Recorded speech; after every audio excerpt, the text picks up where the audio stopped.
Hey everybody, thank you for coming out today. I'm here with Nick Daniels, the president of the Air Traffic Controllers Union. I have a few of our air traffic controllers with us today. Oftentimes these guys are nameless and they're faceless, but they're the men and women who work in our towers to make sure that our flights are on time, that our flights aren't delayed, and your flights are safe. And so I wanted you to have a chance to see a few of the men and women who aren't getting paid today. The men and women who rely on the paychecks from the federal government to support their families, to pay their car payments, to pay their rent, to pay for gas in their vehicles, to get into work. It puts food on their table. Yesterday I had a controller who talked to me about his 9-year-old, 10-year-old daughter who made the traveling volleyball team. And as many of us know, it's an honor when your child makes the traveling team, but with that comes a cost. You have to pay to be part of that team. And he had to talk to his 9-year-old daughter about her not being able to join that team because he had to preserve and reserve his money because he thought that this day would come, the fact that he wasn't going to get paid for his work as an air traffic controller. It's those stories that are happening throughout our community that are having real impact on these controllers' lives. I've been clear to our air traffic controllers, they need to show up for work. They do really important work for our country and they need to show up. But I'm not going to lie to anybody to not say that they're not feeling the stress. The fact that they are working, and oftentimes they are head of households, they're the only income earners in their homes and they have families, and the fact that they're having a hard time paying their bills. And this is day one. And day 2 gets harder, day 3 is harder after that as expenses continue to roll. Many of our controllers can make it without this first paycheck. They've been in the job for 10, 15, 20 years. They plan for days like this. But we have a lot of new controllers who are still in training, that aren't at a high level in income, and they can't handle what's happening to them today. Those are the very people who have now looked for side jobs. You've heard the stories of controllers working at an Uber or a DoorDash, a controller who might go to a food bank to help make ends meet from this point to the point where they're going to get that paycheck. But I'll tell you this, almost every controller can't make it 2 paychecks.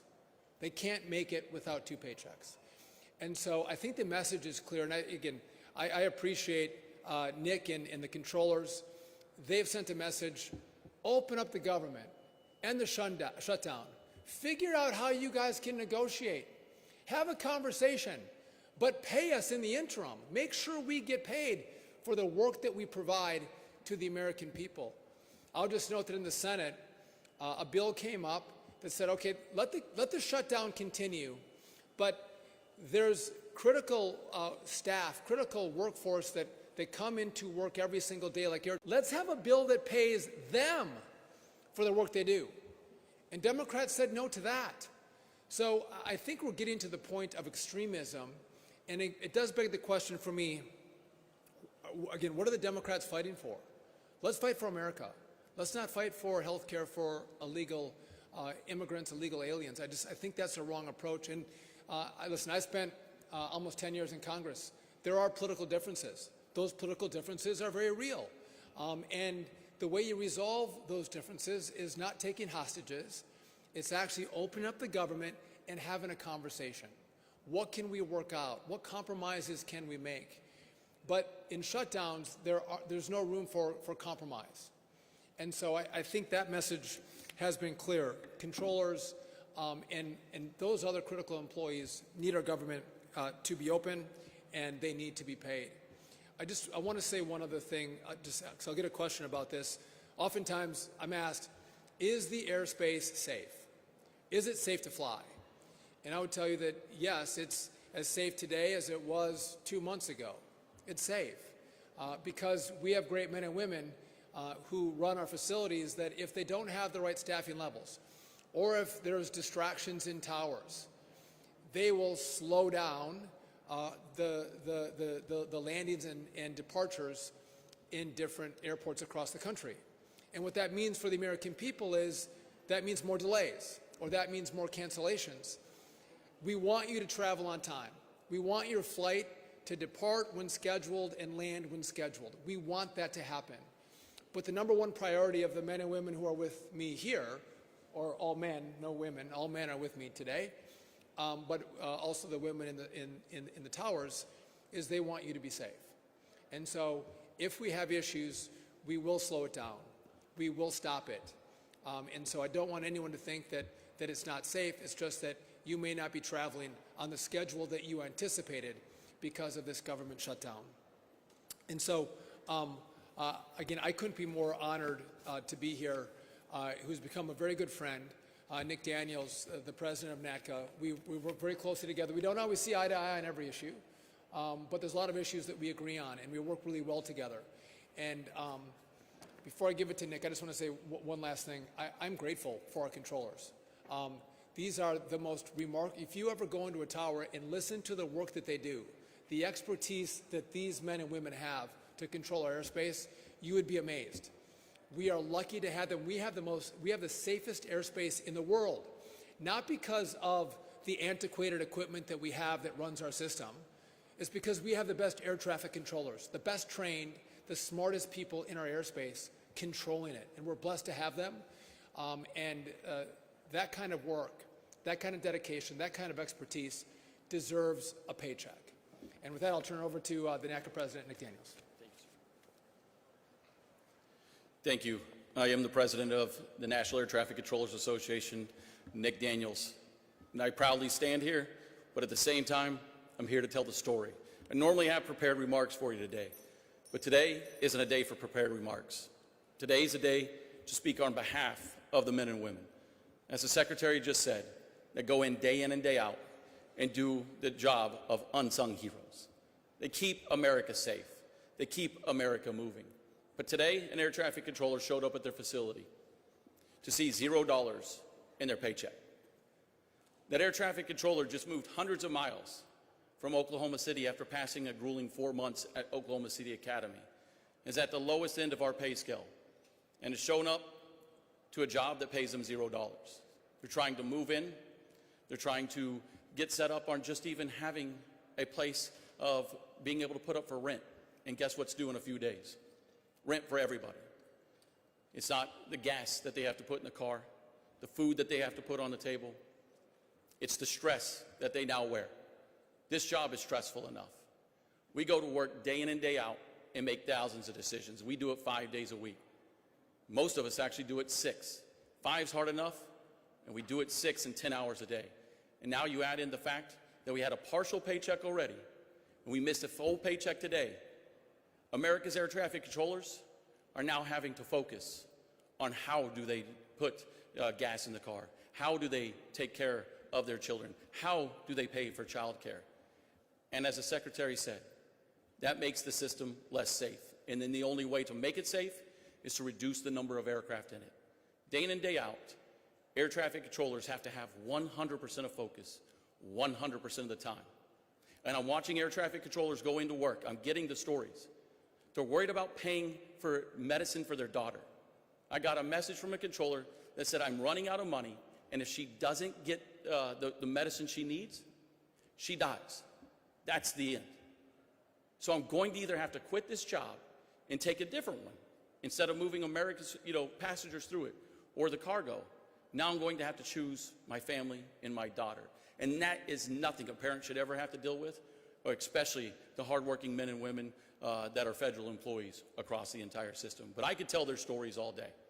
I could sit up here and tell you time and time again that they should never work a side job, that they should never get off a night shift and then go wait tables and then go move the commerce and people through this airspace. But you can hear it from an air traffic controller yourself. I'll give you Joe Segreto out of N90. Joe. Thank you, Secretary Duffy and Nick. I'm going to echo a lot of what those two just said, but the pressure is real. Speaking on behalf of the air traffic controllers in the New York area, the most congested, complex airspace, arguably in the NAS, the pressure is real. We have people trying to keep these airplanes safe. We have trainees that are trying to learn a new job that is very fast-paced, very stressful, very complex, now having to worry about how they're going to pay bills. Just a story that happened to me yesterday. Somebody came to me and said, Joe, I have a question for you. I said, what's that? I need your advice. What am I to do? Do I put gas in my car? Do I put food on the table? My wife is out making money. We don't have money for daycare. What do I do? I didn't have the answers.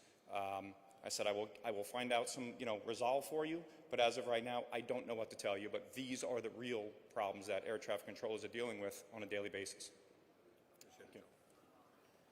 And as you heard it, day in and day out, that's now the life of an air traffic controller. The people tasked with making the impossible possible are having it made impossible by not paying them again. So the message is simple.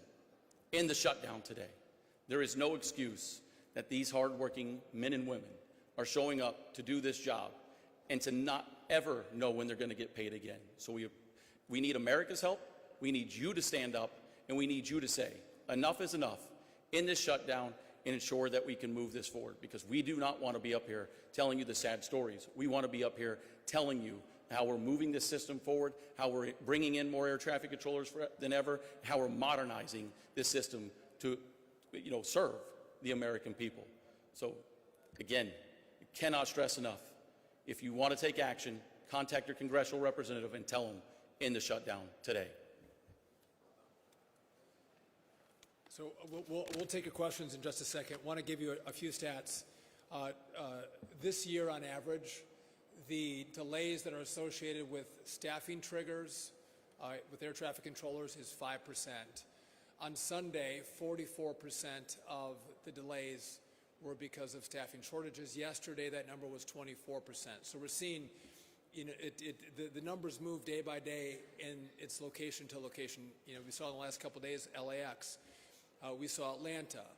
We've seen other airports as well. So we are seeing those problems as we continue to evaluate the airspace. One last point before I open up to your questions is, you do know that we have a shortage of air traffic controllers. We're about 2,000 to 3,000 controllers short. And we have a strategy together that we've worked on that is going to, I've used the term supercharge, but we are going to bring more of the best and brightest minds in America into our academy to get them through the academy, to get them into towers, to get them certified and trained up.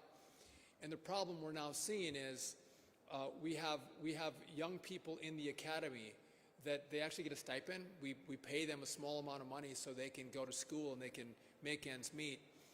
That money's about to run out. And we're seeing several of our students drop out of the academy. So instead of going in the right direction where you want me to bring you more air traffic controllers so they have less stress and pressure on them because they have more resources available, human resources available to them, this shutdown is making it harder for me to do the work that this is bipartisan work. Everybody wants this done.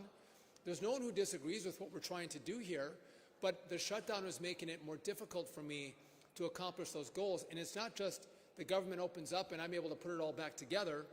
This has months-long effects on our ability to fill that pipeline and get more young people into academies and become professional air traffic controllers. So I want to let you know that, again, even where we're at today, you open it back up and you've created some longer-term problems for me to make sure I deliver for what I promised to all of you, which is more air traffic controllers. With that, we're happy to take any of the questions you may have for us. Yes.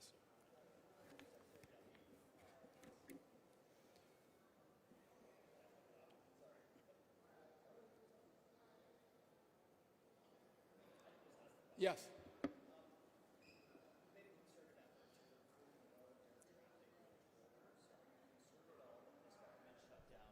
Air traffic controllers working without pay could deter those efforts to recruit people, and what are you telling people who you're trying to recruit? So our instructors at the academy, they're not being paid. And the fact that our controllers in the academy may lose their stipend, we tried to plan for this. We tried to preserve as much money as possible.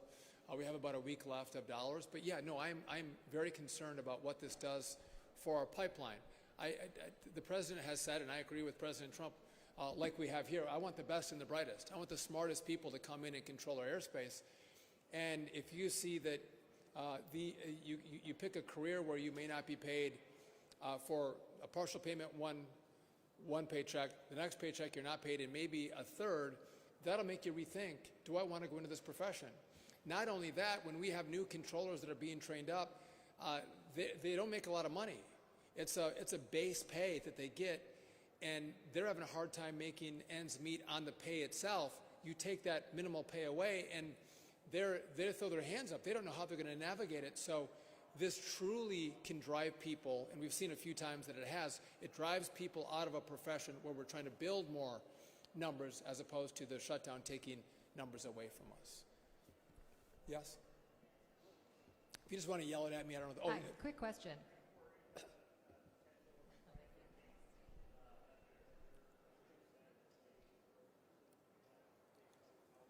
The strike? I'll happily answer that very directly. No, there will be no concerted effort for air traffic controllers to in any way have a job action. It is illegal for us to do such thing, but I will tell you is, as you just heard Joe say, the problems are mounting daily. As the Secretary is telling you, these are the real stories. They're not just stories, they're real people in real lives of issues that are going to mount every day. When you don't pay people, there's going to be a lot of issues that come with that. And by the way, every single American gets this story. If you have one family member that works and the other one who doesn't, you lose a paycheck. Every American knows how hard that is. And so that's exactly what the controllers are going through. Yes? Hi. Quick question. You said yesterday it was about 44% of delays that were attributed to staffing shortages. That was I'm on wondering, Sunday. is that the highest percentage we've reached during the shutdown so far, and how does it compare to last shutdown? So Sunday was 44. Yesterday was 24% of delays. We've seen it in the mid-50s as a percent of delays from staffing shortages. And again, it's a moving number. And I'm grateful. I've asked the controllers to show up to work, and they have responded. And I think we're seeing less problems in the airspace today than we have in prior shutdowns. But I don't have the exact numbers for you on that. Yes?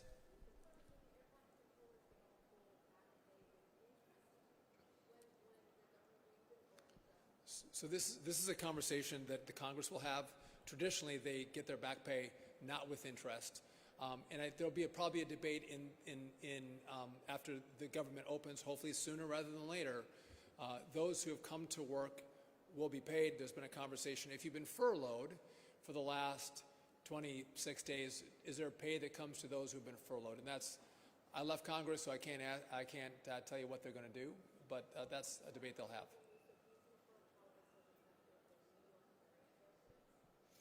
So again, the New York area airports, we have seen staffing shortages, probably more at N90 than in our towers. But yeah, no, we've seen staffing shortages for sure. It's resulted in delays. I wouldn't tell you significant. New York has not been like LA or Atlanta, where we've had more significant delays. Yes?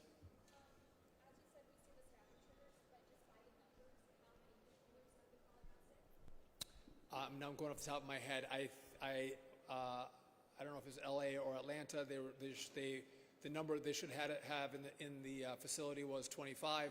11 called in sick. And when that happens, again, we will slow the rates down, and that's where you'll get the delays. We can provide you more information in regard to what the numbers are in each facility. But again, our number one priority is safety, making sure that we don't have any incidents on our runways or in our skies. Anybody else? Yes?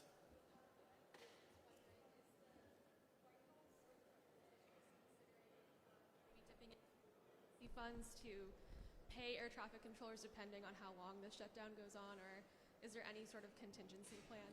So the question is there contingency plans to pay air traffic controllers? So I've looked at the FAA budget to see if we could find resources to pay our controllers, and it becomes really challenging in a shutdown to make that happen. You saw a donor gave, $130 million to pay our military men and women.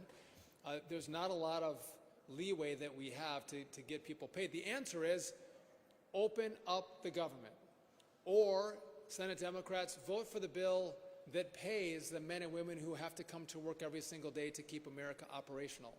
Really simple solutions. I get there's there's differences in priorities and policies. But negotiate that when the government is open.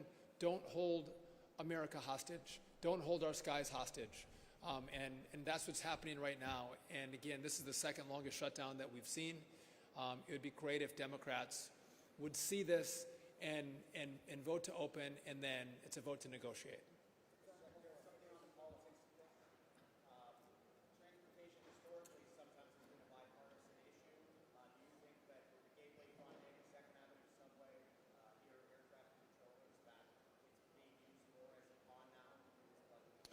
So the question is, transportation is traditionally bipartisan. I would say it still is bipartisan. I have great relationships with Democrats in the House and the Senate. I truly do. Talk to them frequently. We work on projects together because infrastructure, transportation, is not partisan. We all use it. Whether you're Democrat, Republican, Independent, far right, far left, this is for America, and that's why we all work together on these issues. You mentioned Gateway and 2nd Avenue. So specifically here to New York, we've telegraphed that we have concerns about how contracts are given for disadvantaged businesses, all in favor of disadvantaged businesses getting a piece of the pie in some of the work that we do. But it's unconstitutional to based solely on race and sex. And so we're in the process of doing a review on those two projects. The problem is, our staff has been furloughed. I have one person doing the reviews. I've talked to local senators who've expressed their concerns, and I hear their concerns. But again, this is really easy. Open up the government, let my staff come back in, let's do the reviews, and if there's compliance, we're going to move forward without delay. Yes.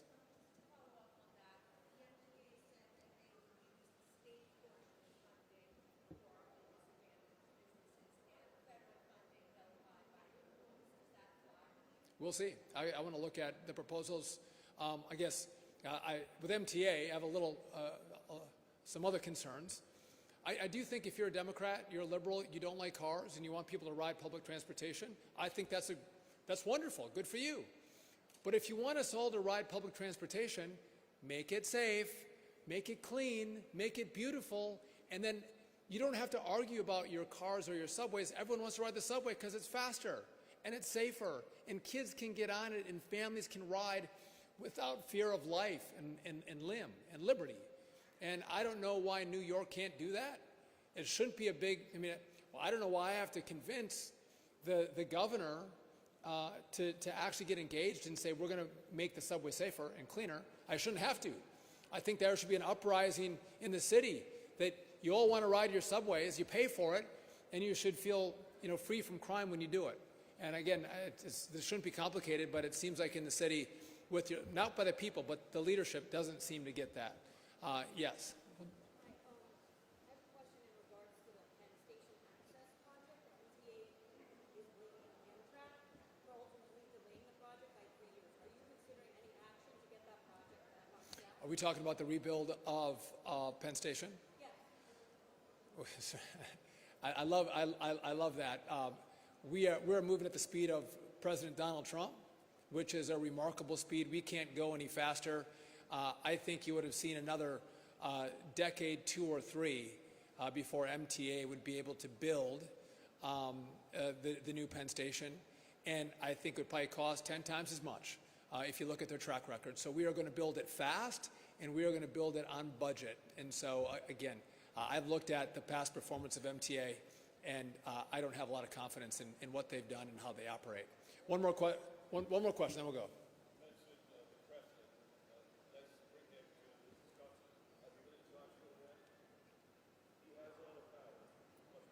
So the question is, President Trump, he has a lot of power. He does. And you know President Trump very well in this media group. He loves to cut deals. He loves to negotiate. The problem is we have nothing to negotiate with.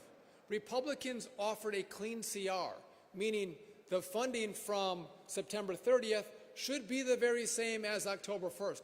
No changes, no modifications, no leverage points. It's Democrats who've now said, I want to shut the government down because I want to use this leverage, this shutdown, the pain of these controllers to get what I want. So they're the only ones who put in additional requirements to open the government back up. It's Republicans alone who've said, make it clean. Open it back up, and then let's negotiate. If Democrats have priorities they want to discuss, do it when the government's open. But there's nothing we have to negotiate with because it was a clean CR. And so I don't think you're going to see the president negotiate here because he has nothing to give up because he didn't put anything in the bill. And just, we're talking about air traffic controllers, really important. But SNAP benefits and subsidies for Obamacare all are going to come to a close as we get to the 1st of November. And real pain is going to be inflicted on the American people. And I think that's a decision that Democrats are going to have to grapple with. How much pain are they willing to inflict? Think back when Barack Obama had the shutdown. He wanted to make it as painful as possible. So think back to D.C. Many of you covered this story. We had open-air monuments and memorials. He put gates around the open-air monuments and memorials to make it more painful on a World War II vet or a Vietnam vet that came to see their memorials. He wanted it to be painful. President Trump has done all he can to alleviate the pain on the American people. And I thank him for that. And it shows that he cares about the American people. He doesn't want to see them go through pain of a shutdown. But the reality is there's not much we can do when Democrats want to put the interests of illegal immigrants and their health care over the American people. There's not a lot of room to negotiate. And by the way, I think if you pulled this, Americans would say, put Americans first. Put us first. Put our air travel first. Put our great military first. And if you want to negotiate on health care, have that conversation when the government is open. I want to thank you all for coming out. I do again want to thank our great air traffic controllers. They don't probably have them on, but I know they wear American lapel pins on their chest. They're patriots. I'm grateful for their service. And again, I would urge the Democrats to open the government back up, stop holding us hostage, and pay these great men and women. Thank you.